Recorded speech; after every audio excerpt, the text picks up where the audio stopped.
A Midwest guy, has a great family, beautiful daughter who's at Stanford, and a young son he's grooming to take over his printing business in Grand Rapids, Michigan. Life is good. Although the printing business has seen a sharp decline, so he's doing a little private,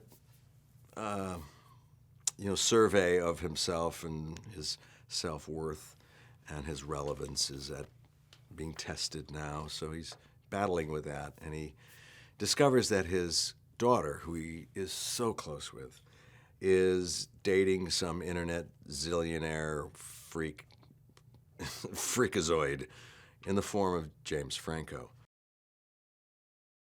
You know, there is the truth about the dads. I remember when I was dating, the dads didn't like me very much, and I don't know why.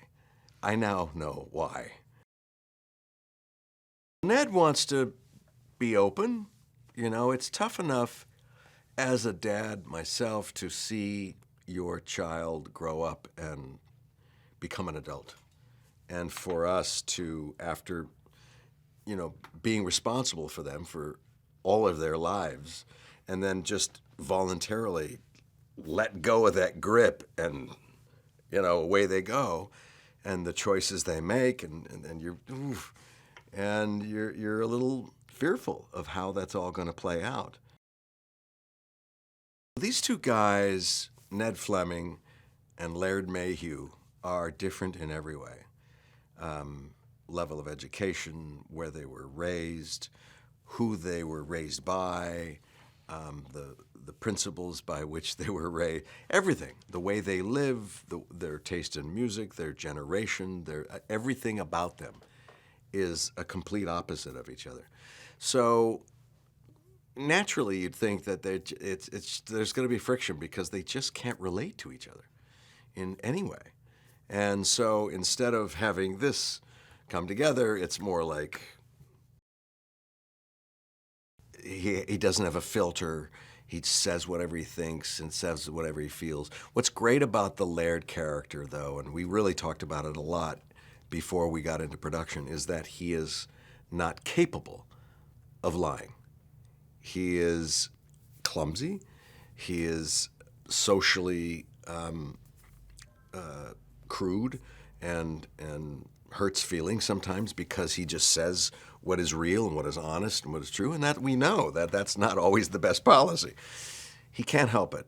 So he doesn't have that gear to be able to control himself. But on the other side, he also doesn't have the gear to be dishonest or just, purposefully hurtful. He can't do it. Being able to play with these actors has been a blast. Keegan-Michael Key, Megan Mullally, Zoe Deutsch, Little Griffin Gluck, my son, they're fantastic. Cedric the Entertainer, really wonderful guy and funny.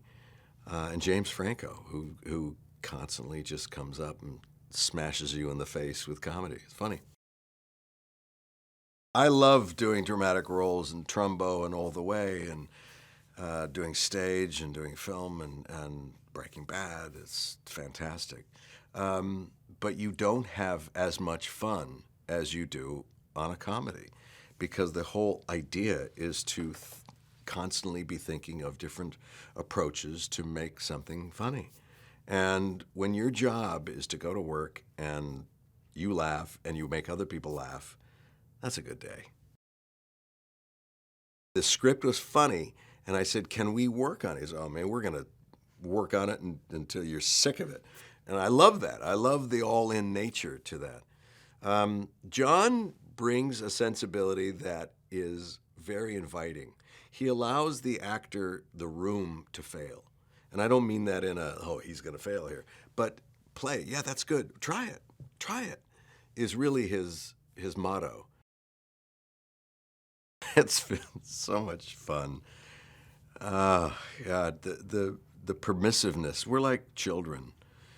We do the scene as written, and then we're not only allowed to, but encouraged to just go crazy and add whatever is appropriate to your character.